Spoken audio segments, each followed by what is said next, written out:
ನಮಸ್ಕಾರ ವೀಕ್ಷಕರೇ, ಇವತ್ತಿನ ವಿಡಿಯೋದಲ್ಲಿ ನಾನು ನಿಮಗೆ ರಾಮಾಯಣದಲ್ಲಿ ಬರುವಂತಹ ಒಂದು ಕುತೂಹಲಕಾರಿ ಪಾತ್ರ ಮಂಡೋದರಿಯ ಜನ್ಮ ರಹಸ್ಯದ ಬಗ್ಗೆ ತಿಳಿಸಿಕೊಡುತ್ತೇನೆ. ಅಪ್ಸರೆಯಾಗಿದ್ದ ಮಂಡೋದರಿ ಮನುಷ್ಯ ರೂಪ ಪಡೆದು ಬಂದ ರಹಸ್ಯವೇನು? ಆಕೆ 12 ವರ್ಷಗಳ ಕಾಲ ಕಪ್ಪೆಯಾಗಿದ್ದು ಯಾಕೆ? ಎಲ್ಲವನ್ನೂ ತಿಳಿಸಿಕೊಡುತ್ತೇನೆ. ದಯವಿಟ್ಟು ಈ ವಿಡಿಯೋವನ್ನು ಕೊನೆಯ ತನಕ ನೋಡಿ.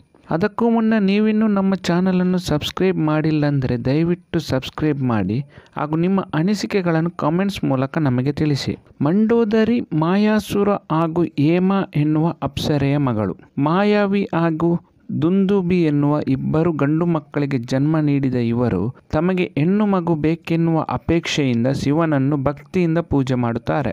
ಇವರ ಭಕ್ತಿಗೆ ಒಲಿದ ಶಿವ ಅವರಿಗೆ ಹೆಣ್ಣು ಮಗುವನ್ನು ವರವಾಗಿ ನೀಡುವುದಾಗಿ ಆಶೀರ್ವಾದ ನೀಡುತ್ತಾನೆ. ಇತ್ತ ಕೈಲಾಸದಲ್ಲಿ ಪಾರ್ವತಿ ಇಲ್ಲದ ಒಂದು ಸಮಯದಲ್ಲಿ ಮಧುರ ಎನ್ನುವ ಅಪ್ಸರೆಯು ಶಿವನನ್ನು ಕಾಣಲು ಬರುತ್ತಾಳೆ. ಶಿವನ ಮೇಲೆ ಮೋಹಿತಳಾಗಿದ್ದ ಇವಳು ತನ್ನ ಕುಟಿಲತನದಿಂದ ಶಿವನನ್ನು ಒಲಿಸಿಕೊಳ್ಳುತ್ತಾಳೆ.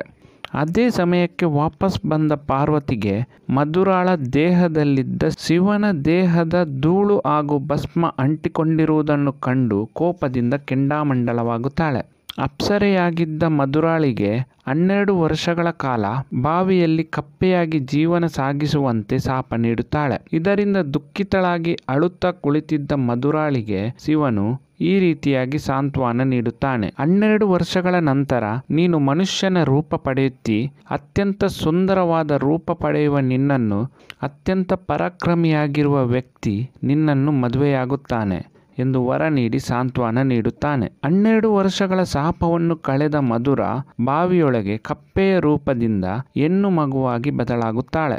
ಬಾವಿಯೊಳಗೆ ಜೋರಾಗಿ ಅಳುತ್ತಿರುವ ಮಗು ಮಾಯಾಸುರನಿಗೆ ಸಿಗುತ್ತಾಳೆ. ಅದೇ ಸಮಯದಲ್ಲಿ ಶಿವನು ಪ್ರತ್ಯಕ್ಷನಾಗಿ ಕಪ್ಪೆಯ ರೂಪದಿಂದ ಮಗುವಾಗಿ ಬದಲಾದ ಈಕೆಗೆ ಮಂಡೋದರಿ ಎನ್ನುವ ಹೆಸರಿನಿಂದ ಸಾಕುವಂತೆ ಹೇಳಿ ಮಾಯವಾಗುತ್ತಾನೆ. ಬೆಳೆದು ದೊಡ್ಡವಳಾದ ಮಂಡೋದರಿಯನ್ನು ರಾವಣ ಪ್ರೀತಿಸಿ ಮದುವೆಯಾಗುತ್ತಾನೆ. ಸದಾ ನ್ಯಾಯ ಮಾರ್ಗದಲ್ಲಿ ನಡೆಯುತ್ತಿದ್ದ ಮಂಡೋದರಿ ಅತ್ಯಂತ ಪತಿವ್ರತೆ ಮಹಿಳೆಯಾಗಿರುತ್ತಾಳೆ. ತನ್ನ ಗಂಡ ಪರಸ್ತ್ರೀ ವ್ಯಾಮೋಹದವನಾಗಿದ್ದರೂ ಸಹ ಆತನನ್ನು ಸರಿದಾರಿಗೆ ತರಲು ಪ್ರಯತ್ನಿಸಿ ಸೋಲುತ್ತಾಳೆ. ರಾವಣ ಏನು ತಪ್ಪು ಮಾಡಿದರೂ ಸಹ ಪತಿವ್ರತೆಯಾಗಿದ್ದ ಮಂಡೋದರಿಗೆ ಆತನ ಪರವಾಗಿ ನಿಲ್ಲುವ ಅನಿವಾರ್ಯತೆ ಎದುರಾಗಿತ್ತು. ಆದರೂ ಸಹ ಒಂದು ಬಾರಿ ಸೀತೆಯನ್ನು ರಾವಣ ಕೊಲೆ ಮಾಡುವ ಪರಿಸ್ಥಿತಿ ಬಂದಾಗ ಮಂಡೋದರಿಯೇ ಆಕೆಯನ್ನು ರಕ್ಷಿಸುತ್ತಾಳೆ. ಹೆಂಗಸರನ್ನು ಪೀಡಿಸುವುದು ಅಥವಾ ಸಾಯಿಸುವುದು ಘೋರ ಅಪವಾದ ಎನ್ನುವ ಅರಿವು ಮೂಡಿಸುವಲ್ಲಿ ಸಫಲವಾಗುತ್ತಾಳೆ. ಕೆಲವು ಮೂಲಗಳ ಪ್ರಕಾರ ರಾವಣನು ರಾಮಾಯಣ ಯುದ್ಧದಲ್ಲಿ ಹತನಾದ ಬಳಿಕ